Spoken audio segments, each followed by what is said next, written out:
On the stretching and shrinking, first of all, you need to recognize when are you stretching and shrinking and when are you moving right and left.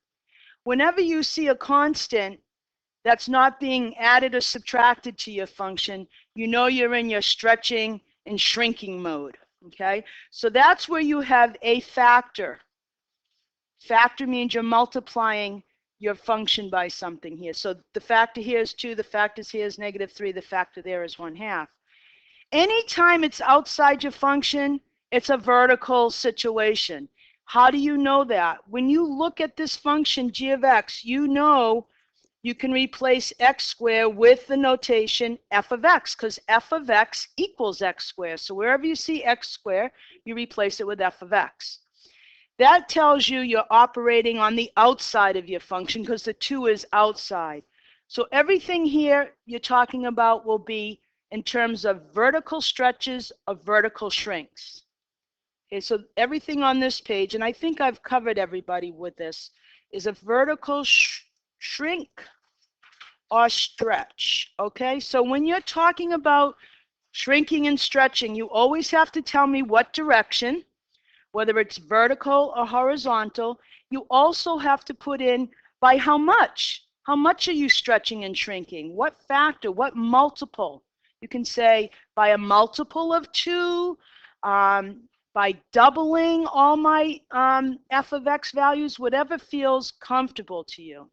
So we went through this, and some of you got to this part number, what was this, 9 on Monday. Now, I've walked around and I've talked to you about this one because this is one of those situations where you can be right. I just want to show you. Let me put in a blank page here. So if I gave you this function on a test or a quiz after vacation, and we know that f of x equals x squared, and I ask you to describe the transformation. How is g transforming the function f? And if one student's paper says this is a horizontal shrink of the function f by a factor of 1/2, I would say, woo, great, okay, very good. If another student said, this is a vertical stretch of the function f by a factor of 4, I would say, wee, you're right too, because algebraically this expression is equal to this expression. So in this second one, look, your 4 is outside of f of x. So when you see a function, if it's not a piecewise function, where we're going to get to in a minute, you can sometimes think of it as a vertical stretch or a horizontal shrink. And it really just depends on how you see it. But you can't say this is a vertical stretch by 2. That's not what's going on here. It's a horizontal shrink by the reciprocal of this thing. And the way a lot of students think of it is, look, my x is growing twice as fast as in my original function because everything's being doubled. I'm being hurried up. So I get there, and if you want to put like a variable to it, I get there half the time. Okay? We know to get to 4, g of x equals to 4, we need this to be either a positive 2 or a negative 2. So if you just think about, we want g of x to be 4, right? Then 2 of x, what's inside that square, right? Then 2 of x has to equal either a 2 or 2 of x has to be a negative 2. Because when you put 2 in here, that becomes, oh, sorry. What am I doing? I'm hurrying. Oh, it's got to be 1. I'm not paying attention to what I'm doing. Let's back up here. So if you want this, you want this function to be 4 at the same height as when f of x was 4. F of x to be 4, x was either a plus or minus 2, because when you square plus or minus 2, you get 4. Now you're getting there in half the time. To see that half, say, I want 2x to be the number 2. What would you do to solve this equation? You would divide both sides by 2 to get x is 1. When you put a 1 in there, 2 times 1 is 2, and you square it, you get 4. That's where the dividing by 2 or the multiplying by 1/2 comes in. So let's go back to the graph now. So here's my original function. Make sure I put all these in the right spot because sometimes I can mess up. All right, so here's my original f of x. And g of x was 2x squared, right? So at -1, I was 4. Let's put a different color in. And 1, and I'm just going to draw this like this. So folks, some of you see this as stretching this green function up. That's the stretch by 4. Some of you can see this as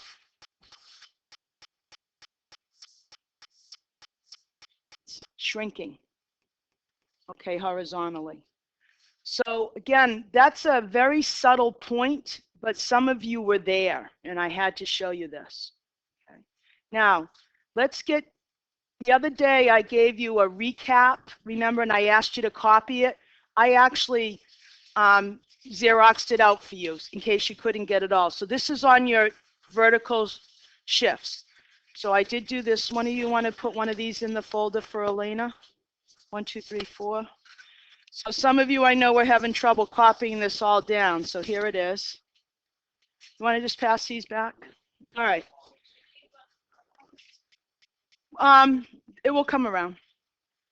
All right. So let's get to number 11. I think I've checked just about everybody. Okay, so if you see, so now we're trying to summarize all the work that you did. We're trying to summarize it with a generic statement with using variables. So this says if f of x is our parent function, our basic graph. Remember, I use the word parent function instead of basic graph, okay? We're on number 11. What's the problem, Mason? Okay. And you see a function like this, g of x equals a times f of x. First of all, which ballpark are you in? The ballpark where you're shifting your seats or the ballpark where you're a superhero and you're stretching and shrinking? Where are you? Which ballpark? When you see the multiplying by a constant. Shrinking or stretching, right. So this has to do with shrinking or stretching. Are you outside the function or are you inside those parentheses? Where are you? You're outside. So this is talking about vertical stretches and shrinks. So this is a vertical stretching or shrinking. That's what's going on. So this stretches or shrinks f of x vertically. That's all this says. You don't have to circle one of those yet. You just say g of x equals a times f of x stretches or shrinks my original function vertically. Now, if the number out front, if its absolute value, because it could be positive or negative, is greater than 1, so it's like 2 or 3 or 4 or -2, -3 or 4, then we are stretching f of x. If the number out front is a fraction between 0, its absolute value is a fraction, then we're shrinking. So with your vertical stuff, as always, it works just like you think. If your number's bigger, you're getting taller very quickly. If your number's smaller, you're shrinking. Okay? If A is negative, then what happens? How does it reflect or flip? If A is negative, the number outside here makes all your Y values negative. Yeah, it reflects or flips over the X, right? So it reflects or flips. I know a lot of you use the word flips, but you'll see reflect in your book over the X-axis. Okay, so now notice you don't even see an F here, because this is saying that I'm working on the inside of my function, whatever it is. So really, I would write this like this. I think Jean made a mistake when she wrote that. That should say f of b of x. Whatever the function f is, before you even get to perform the function f, you're changing what's happening inside. The minute you change what happens inside, you're talking about stretching or shrinking horizontally. And now this is when life changes. If this number in front of x, if its absolute value is bigger than 1, it goes exactly the opposite of what you think. You're actually going to, what are you going to do to f of x if you're bigger than 1? Shrink. And if the absolute value of b is a fraction between 0 and 1, then what are you doing to f of x? Stretch. It's just the opposite. Your horizontal stuff is always opposite. So now we're ready to do multiple transformations. I'm going to do the first one with you. Okay, so here's our function. Can we call this g of x, please? Can you change this to g of x? Because we've really been referring to all of our parent or basic functions with f of x. So all this stuff is going on with g of x. But what was the original function that we're going to, what's sort of the mother or the parent function here? F of x equals what? Square root of x. That's what you see going on here. So our basic graph or our parent function is the square root of x. Now I've changed that somehow. So do you see anything outside of the square root that's acting outside of your function? What do you see? 3, a multiple of 3, right? So we're not talking about moving this up and down or left and right. We're talking about stretching or shrinking this.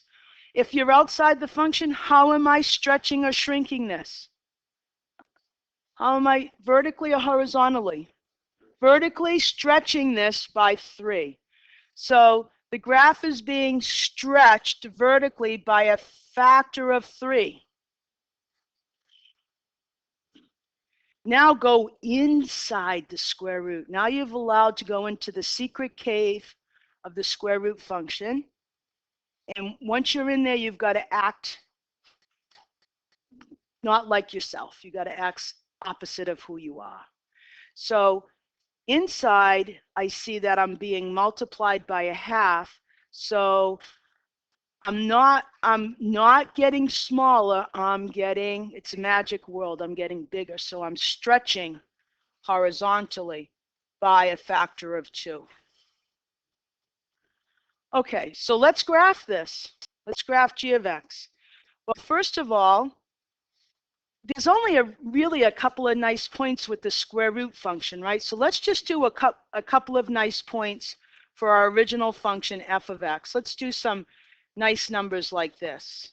9, okay? So if x is 0, the square root of 0 is 0. So there's my first point right here, 0, 0, okay? Now I'm going to pick 1. If x is 1, the square root of 1 is 1. Here I am. If x is 4, the square root of 4 is 2. If x is 9, the square root of 9 is 3. And if x is 16, the square root of 16 is 4. Okay? So here's my square root function. This function, some of you were mentioning that you started the curve. This curve continues to increase. You know, it doesn't come back down. So here's f of x. So remember we talked about a method of trying to figure out how to plot g of x.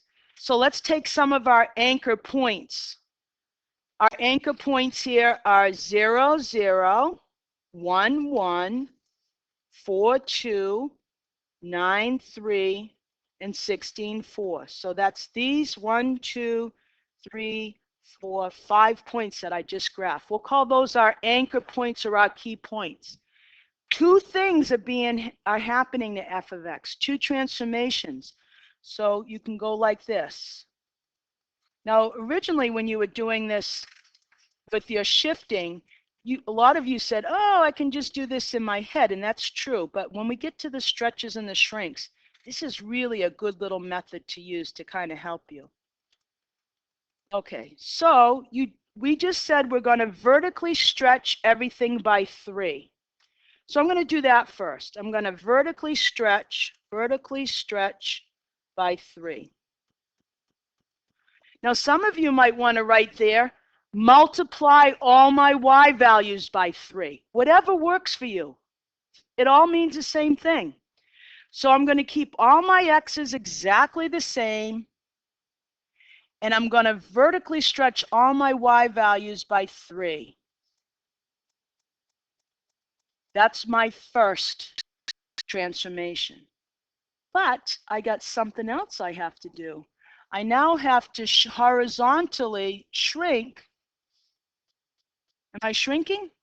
No, stretching by a factor of 2, which says I multiply all of my x values by 2. So now 0 times 2 is 0, so my first point doesn't change at all. Still 0, 0. My next point becomes 2, 3. Here I am, 2, 3. My next point becomes 8, 6. 8, 6. My next point becomes 18, 9. 18, 9 is right up here where the 16 is, and I can't put in my last point. So here's my transformed function. Here is g of x. It can be done very methodically. Okay, if you have 2 transformations, you should have like 3 columns like I just showed you. Pick some key points and take care of your x values and your y values separately, and you'll get your transformation.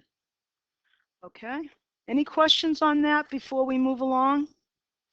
All right, so you are on Roman numeral 11. What I'd like you to do is I'd like you to skip the next one just for now and go back to your piecewise function here, this piecewise function, and work on this at your tables. I will stop you at quarter of, and then we'll do, actually I'll stop you before quarter of, we'll do our big shebang final right here, and then we're going to try the big daddy of them all. I shouldn't be sexist. The big, what do you want to call it? Transformation, all right. Yep, go to the piecewise function after number 11 and work on that.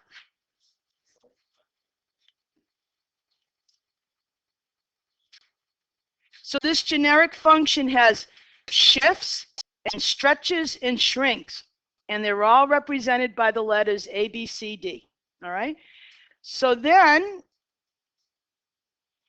this is your, when you get a multiple transformation, you always change the shape first. You always do your vertical shrinking and stretches first when it's in this form. Notice this form inside has the B pulled out. In other words, you could have used the distributive property. Your book does this a little different, but notice your inside is always factored, B times the quantity x plus C. Then I've given you a big multiple one here, and you can fill in these blanks, but you don't fill them all in because some of them don't apply. Then I want you to write your own transformation and answer these 8 questions, and then on the back, I want you to do this grand finale. So I want you to do this for Friday, and I'm going to count it as a quiz. So these last 2 pages, you can get help from anybody. You can work together. I don't care.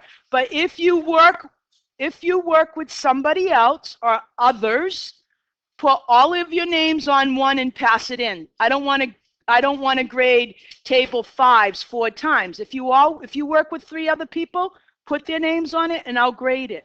So this last page, you can go to the studio, you can get help with whomever you like. This is due Friday. It's just the front and back side.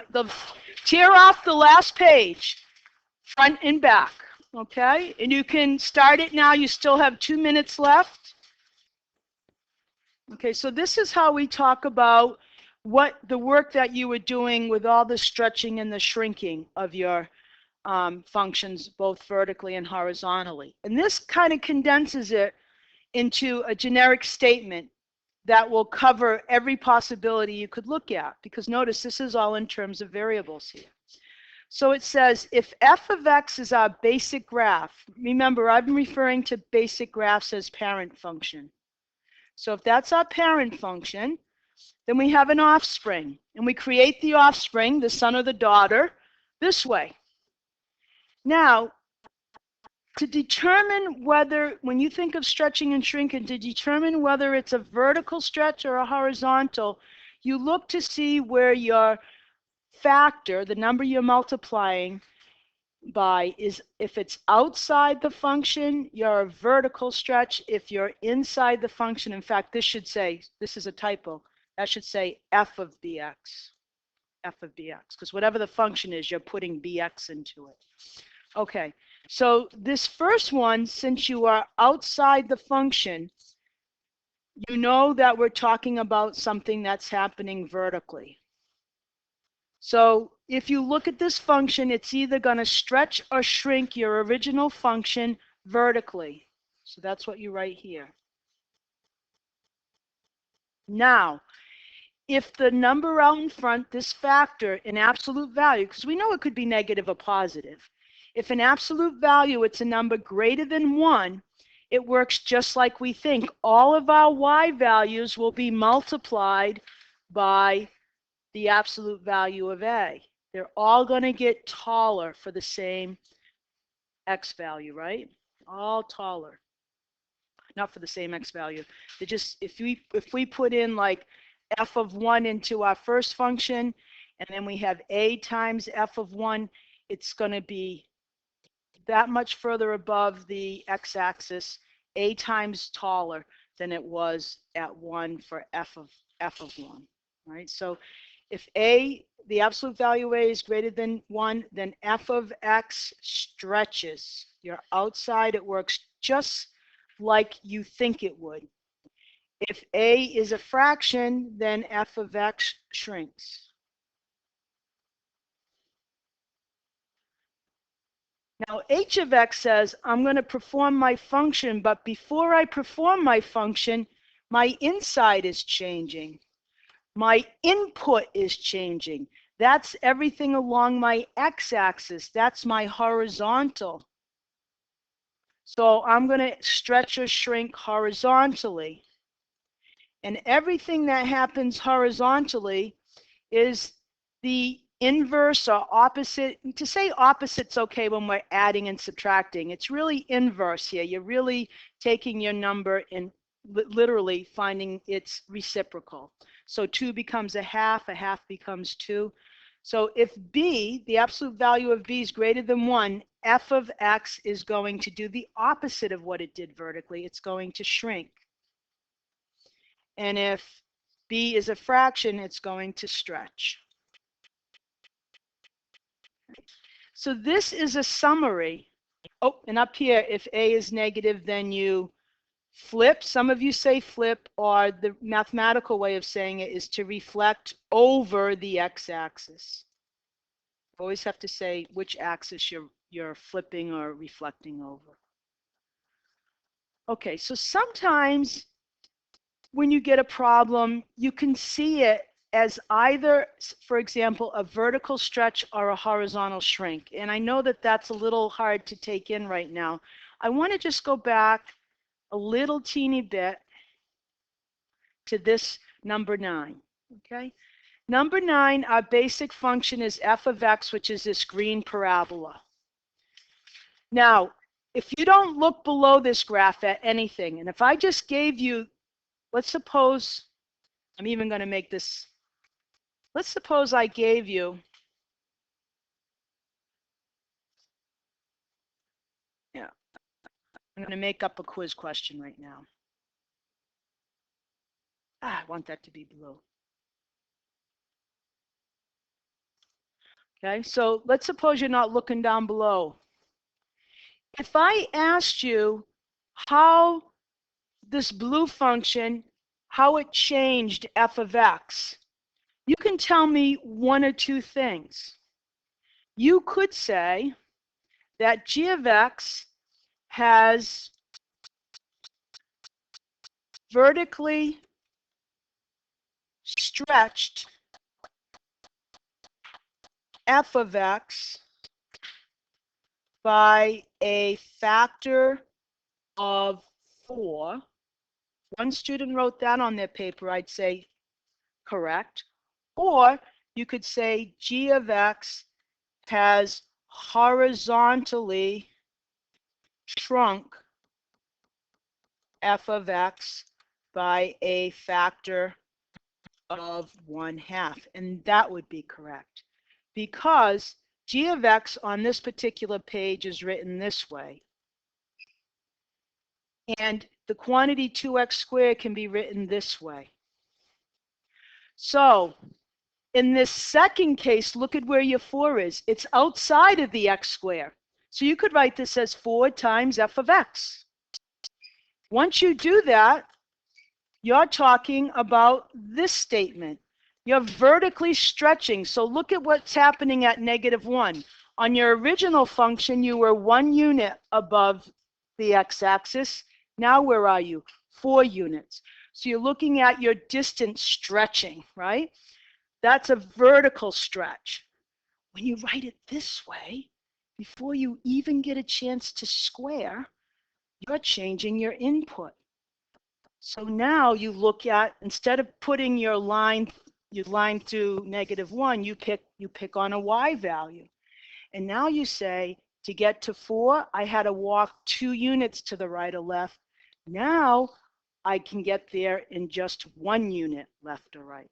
So you could describe this blue parabola as either a vertical stretch by a factor of 4 or a horizontal shrink by 1/2. That is really tough to get your mind around the first 100 times you see it. So this is really for the people that were looking at these and saying, couldn't I call that a vertical stretch, or couldn't I call that, even if we were in the vertical section and you were thinking horizontally or vice versa, because you can do this. The only types of functions where it's really clear to see what's going on without this kind of double entendre, this double meaning, is if you had like a sine wave.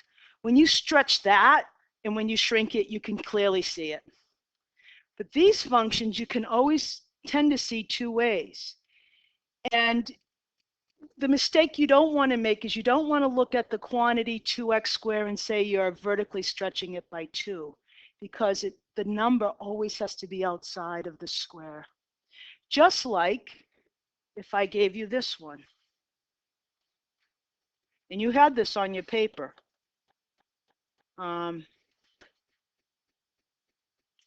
I think you had this, right? Didn't you have that? 2 square roots of x? Did you have that at one point on one of your problems? Yeah, okay. So when you look at that, how do you describe in words this transformation? How do you describe it? First of all, what's your parent function here? What's f of x? What's your basic function here? Square root of x. Okay. So you say, am I acting outside my function? Am I multiplying outside my function by a factor, or am I inside my square root? Where am I? Where am I locating my number here? Outside, right? The 2 is outside, f of x. If you can write it that way, 2 times f of x. The minute you do that, you say, I know my description has to be talking about vertical something. Well, vertically, everything works just like you think. All my y values got twice as tall. So this is a vertical stretch. G of x is a vertical stretch of the graph of f of x by a factor of 2. Now, hold on to your hats. If I wanted to talk about g of x as a horizontal something, what would it be? and by how much? This is a lot harder. So what do you think? If you can either be a vertical stretch or a horizontal shrink. So it's just the opposite. You would put shrink in here. Now, what is the factor you're shrinking by? You can take, so Ben says 1/4. How did you get 1/4, Ben? How did you rewrite this so that it's equivalent?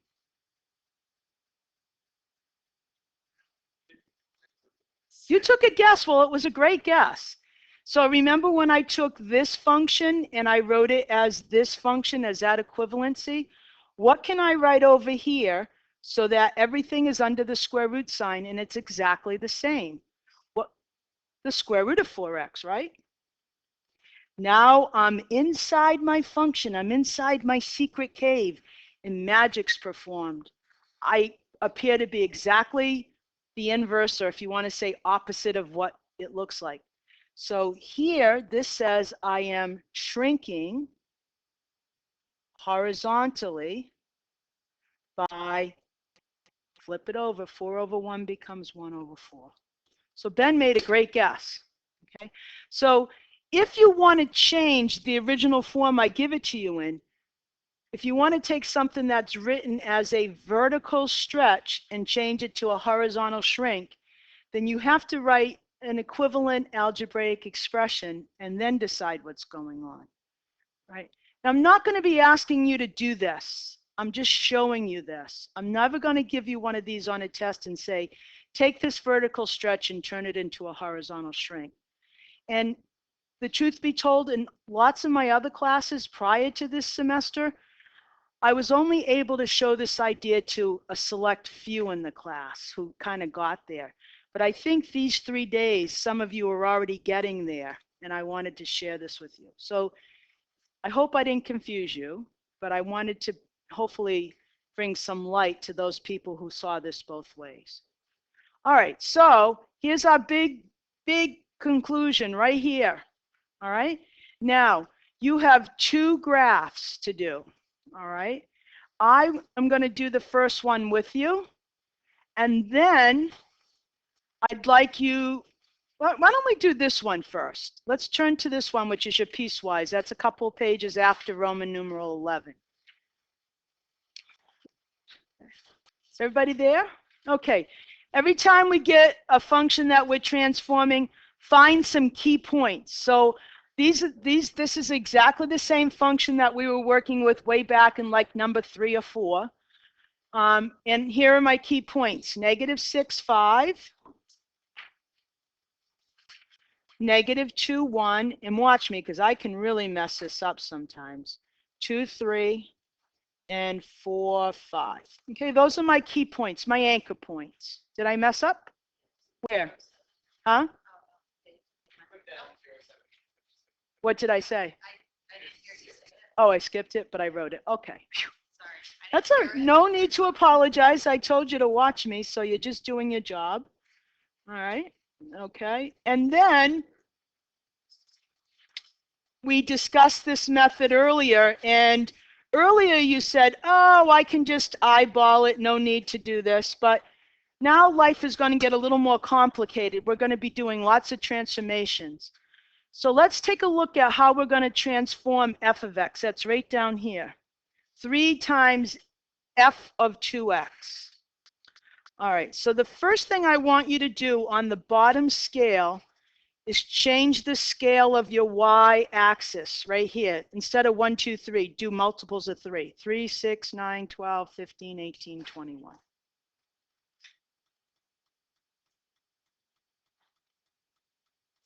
Now you'll be able to graph it. Okay, so let's take a look at this graph right here, g of x. We have 2 transformations. Can someone tell me, with all the verbiage that we've been working on, what one of those transformations is? One of them. Cooper?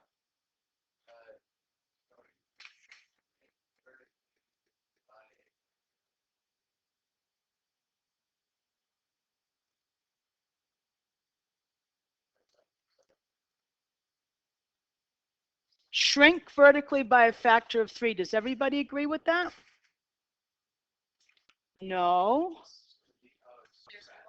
Well, does everybody agree with what Cooper said? So you're changing your mind? Okay, he's saying it's going to stretch because you're multiplying, you're outside. So that represents your Y value. That just says triple all your Y values. That's all it says, which is stretching. That's all it says. So the minute you identify that, go up here to your magic points that you've identified. Go right up here and take all your Y values and triple them times 3. So all I'm going to do here, whoops, is I'm going to take, I didn't know I could move that like that. That's cool. I'm going to say Y times 3 Y's. Just a little, or you could say stretch by 3, whatever you want. But I know I'm going to triple all my Y values. So I'm just going to put that in first, just like that, 9, 15. All my X values stay exactly the same. I haven't changed those yet. So I'm going to do this in pieces. Okay, so I've taken care of that transformation, but I'm not done because I've got one more to do. So let's do the second transformation here. Now look where we are. We're going inside the function. So someone want to be brave and tell me what this particular transformation is right here?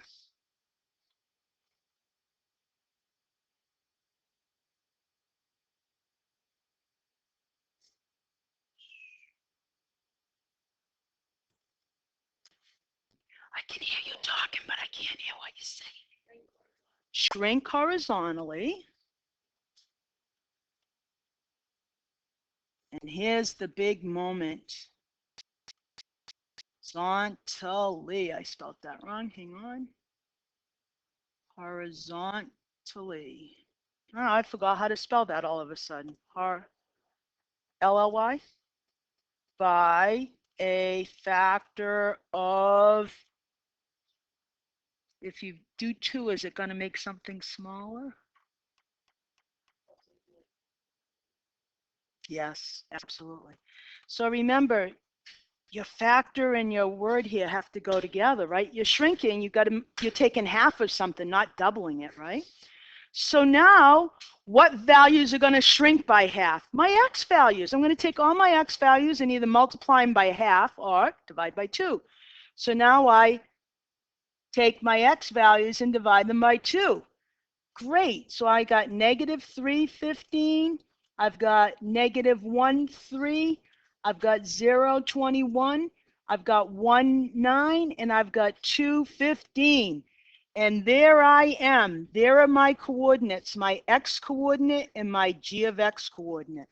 That's my 5 key points now transformed based on the directions, the recipe here for G of X. So let's go down and plot them. Negative 3, 15 is right here. Anybody got them written down so I don't have to keep going back and forth? Negative 1, 3, 0, 21, 2 what? 1, 9, yep. 2 what? And 3, 15. Or what is it? 3 what? 1, 2, 3, 4, 5. Yep. What is it supposed to be? 2, 15. That's what I thought. I knew there was a 15 in there. 2, 15. Okay. So you connect them with a straight line, and that's your transform function. Okay. So you take anchor points. If you have 2 transformations, you do 2 arrows. You take your X values and your Y values one at a time. You be very methodical. Now, here's a really important thing that I haven't been focusing on. Look at your original graph here. What's the domain of this original graph? What's the domain of F? Negative 6 to 4. How many units is that from negative 6 to 4? 10 units, right? Let's look at our domain of G. How did we say G was going to be working horizontally? We said we were going to shrink it by half, right? So look, What's the domain of G? Whatever it is, it better only be 5 units wide because we've just shrunk it. What's my domain for G other than Cooper? -3 to 2, which is 5 units. Hey, it works. Now let's look at our range, our vertical stuff. What's our range here on F? Dan, can you help me with the range?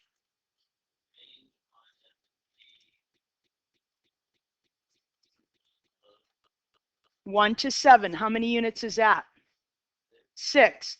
And what are we doing to our function vertically? We're making it 3 times taller. So our new range better be 18 units. Well, let's see. What's the range of F? Excuse me. Yeah, G. It goes from 3 to 21, which is 18 units. That's 3 times 6. So life works. Okay. Now, what I want you to do is I want you to go back now that I've shown you that, and I'd like you to work on this one, the square root one. And I'm going to give you 7 minutes to do that, work together. And then we're going to this page, the summary page. So you got 7 minutes. Actually, you know what, folks? You could either do the parabola or the square root. I don't care which one you do. I just want you to work on one of them. You don't need to do both today. So work on one of those. I'll check it off and then go to the last page.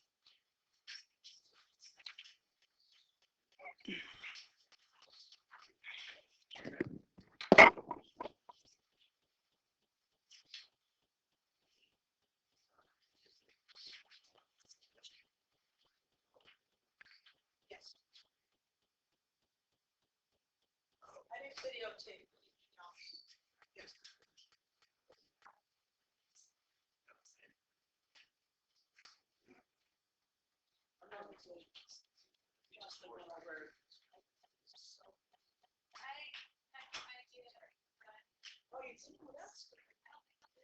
Straight horizontally.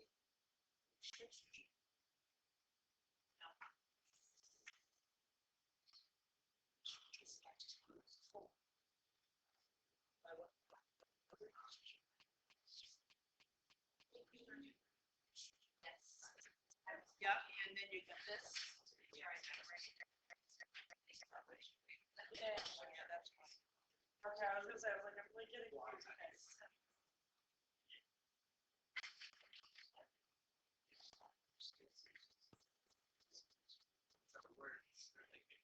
Oh, yeah, that's true. So we have to.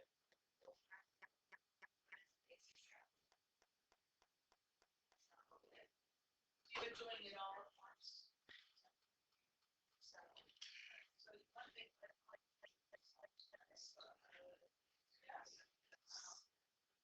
this is how I yeah, say that.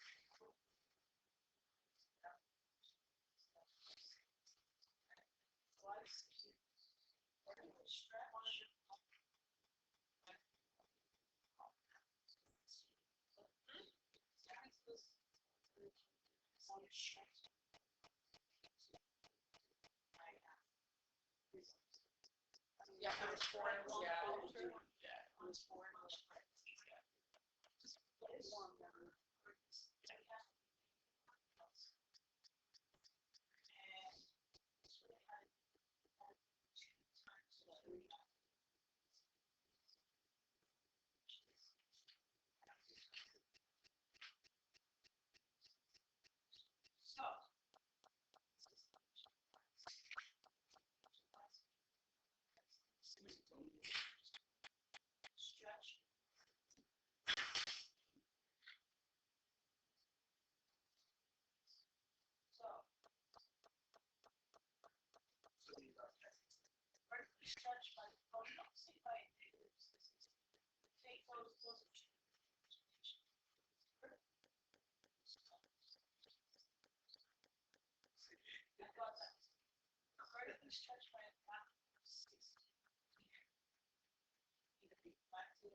table. Just plug in a table. You pick yes. And then your turn to find out. So you start at 0. And you can just call back to site 1, 2. Now on 2.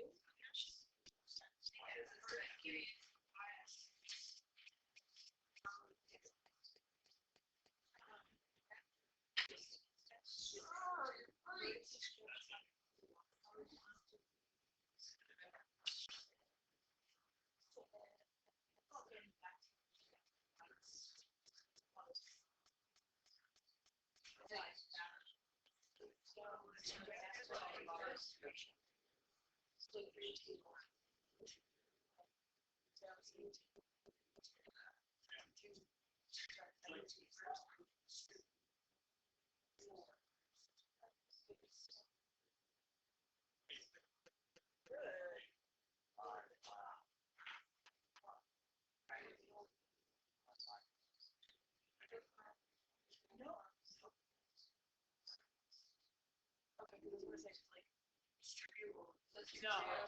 You have horizontal and vertical stretches. Doesn't matter what order. Next stage when we start talking about plus and minuses, then the horizontal and vertical stuff, stretching and shrinking changes the shape versus just picking it up. You have combinations that shifts and stretches. Always do stretches first. But it doesn't matter the shape. So you're feeling pretty good about this? Yeah. Okay. So we're going to have all go up by 2 and 12 up. I'm done. Now you take a brain break for a minute. That would be nice.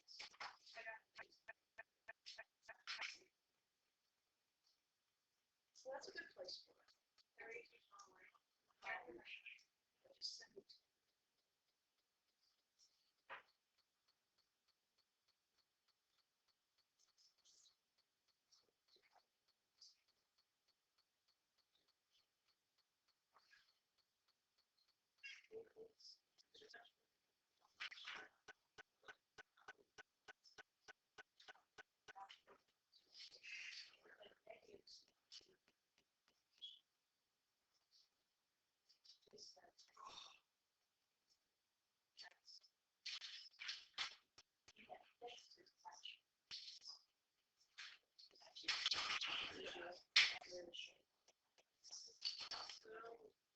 Oh, I don't like 0 and 0.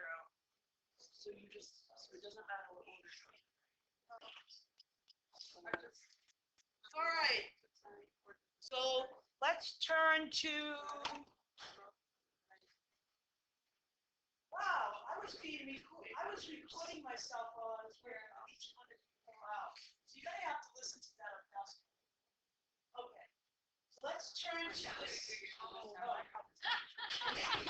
Maybe it should be just really long silence on there. Okay. So there may be what? A 7-minute silence on that video. All right. Now, take this page that starts with summary of transformations and literally pull it off your packet. Just pull it off. All right. And on the top of this, right, are you listening, Jonah? Well, let's do it. Pull it off. I want you to be with me instead of on your computer. No, it isn't. Look up there. And can you shut this, please? Okay, summary. Has everybody pulled this off? I want you to write at the top, take home quiz. Due Friday. Yep. Now, here's the good news. You have 9 minutes to work on this in class, and I can grade pieces you've done. And you want to hear the other good news? You can work with anybody you want. And here's all that I ask of you. Whoever you work with, please write their names on the top of your paper. So if Cooper and CJ and Seth get this done in 9 minutes and they've all worked together, Cooper will hand in one quiz to me with all 3 names on it. Okay?